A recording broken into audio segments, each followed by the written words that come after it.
Bismillahirrahmanirrahim. Assalamualaikum warahmatullahi wabarakatuh.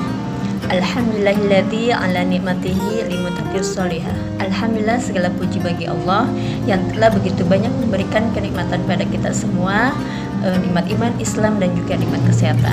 Mohon izin, saya Elis Setiawati, PAIC karyawan nomor NIM 21.03.2909, akan membuat video ini untuk memenuhi tugas ujian akhir semester mata kuliah Sejarah Peradaban Islam, dan akan mencoba untuk menjawab 5 pertanyaan yang diajukan oleh Ibu dosen pengampu Sejarah Peradaban Islam. Pertama yaitu keharuman Islam pada masa dinasti Bani Umayyah yang pernah mencapai puncak kejayaannya dan bagaimana pengaruhnya kebangkitan di Eropa. Orang-orang Eropa menyaksikan kenyataan bahwa Spanyol di bawah kekuasaan Islam jauh meninggalkan negara-negara tetangganya di Eropa, terutama dalam bidang pemikiran dan sains. Dan peradaban Islam di Spanyol merupakan pusat penyebaran Islam di negara Eropa, yang memiliki kontribusi yang banyak dalam perkembangan ilmu pengetahuan pada abad pertengahan. Tidak bisa dipungkiri, dalam atmosfer perkembangan pengetahuan di Eropa itu dipengaruhi oleh cendekiawan Muslim seperti Ibnu Khaldun, Ibnu Al-Khatib, Ibnu Tufail, Ibnu Hasim, Ibnu Arabi, dan Ibnu Rushd.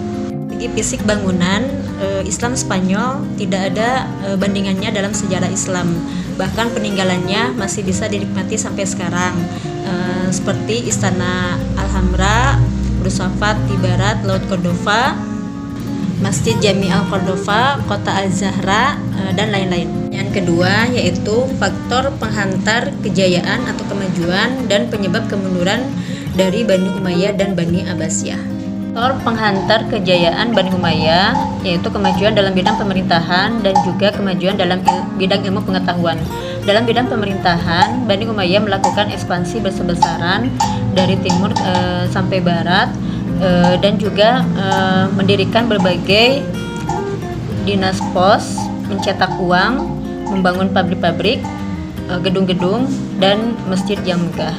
Dalam ilmu pengetahuan, mengumpulkan mushaf Quran dan juga mengumpulkan hadis. Peran Bani Umayyah antara lain: 1. Pergantian khilafah menurut garis keturunan sehingga menimbulkan persaingan yang tidak sehat dan tidak jelas pengaturannya. Yang kedua yaitu adanya konflik terbentuknya Bani Umayyah sebelumnya, yaitu antara Syiah dan garis Sunni. Kesulitan untuk menggalang persatuan dan kesatuan antara Arabia Utara dan Arabia Selatan. Lemahnya pemerintahan Bani Umayyah, yaitu adanya gaya hidup mewah di kalangan istana dan sebagian golongan agama tidak terlalu diperhatikan. Munculnya kekuatan baru yaitu Bani Abbasiyah. Yaitu faktor penghantar kejayaan Bani Abbasiyah, yaitu 1. Adanya keberhasilan khilafah dua khilafah awal yaitu Abu Abbas dan Al-Mansur. Mereka bisa meletakkan pondasi kepemimpinan yang kuat dan berwibawa, dan mencapai stabilitas politik.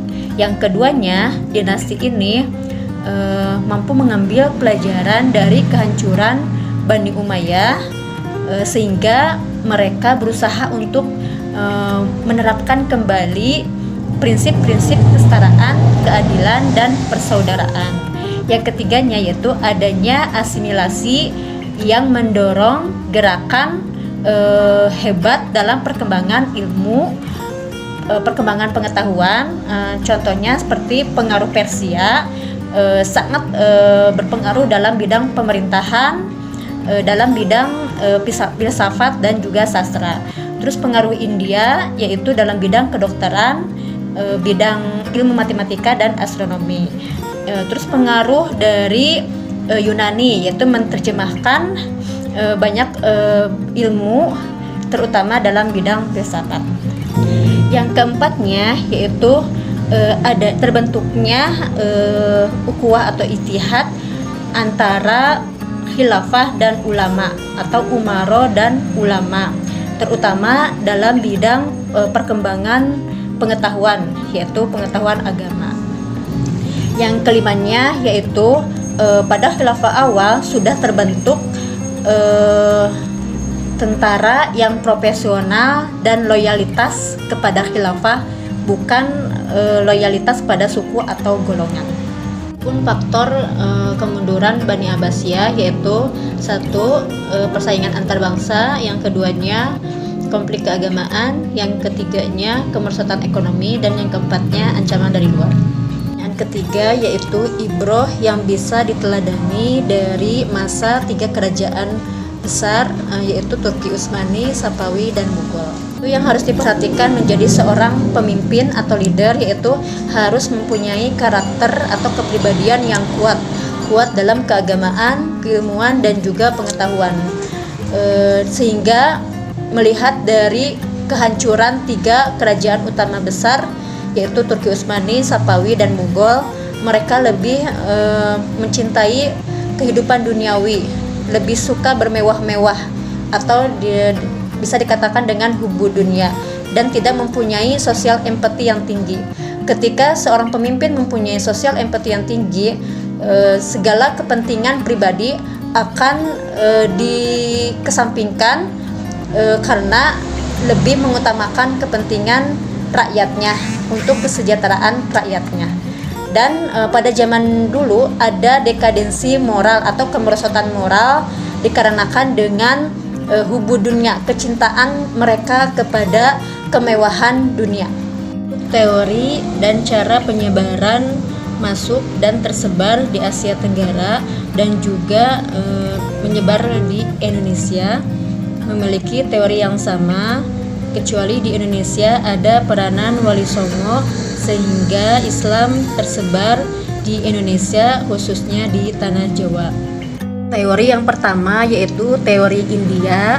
Teori ini meyakini bahwa Islam dibawa ke Nusantara oleh para pedagang Gujarat dari India pada abad ke-13, dan mereka datang melalui Selat Melaka dan berhubungan kontak dengan orang-orang lokal, sehingga melahirkan Kesultanan Samudra Pasai atau Kerajaan Samudra Pasai yang merupakan kerajaan Islam pertama di Indonesia. Salah satu buktinya ada makam Sultan Malik As-Saleh yang tertera pada tahun 1297. Corak batu nisan ini memiliki kemiripan dengan corak nisan yang ada di Gujarat, India. Dan ditemukan juga makam di utara pesisir utara samudra, yaitu Sultan Malik Ibrahim, salah satu wali Songo yang wafat pada tahun 1419. Yang kedua yaitu teori Arab.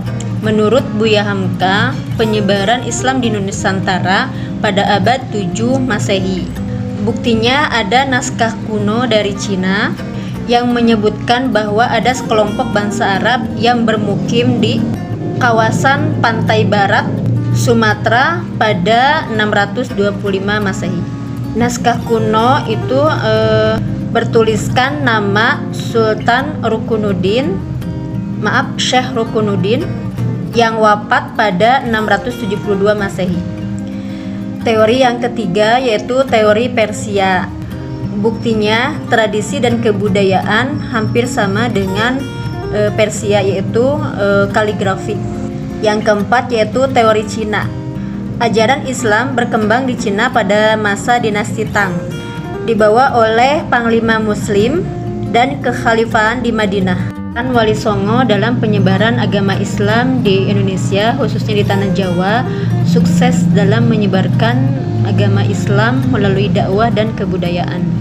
Dimulai di daerah Demak, pada saat melakukan pendekatan dengan masyarakat, para wali ini mendirikan masjid, baik sebagai tempat ibadah maupun tempat menyebarkan agama Islam.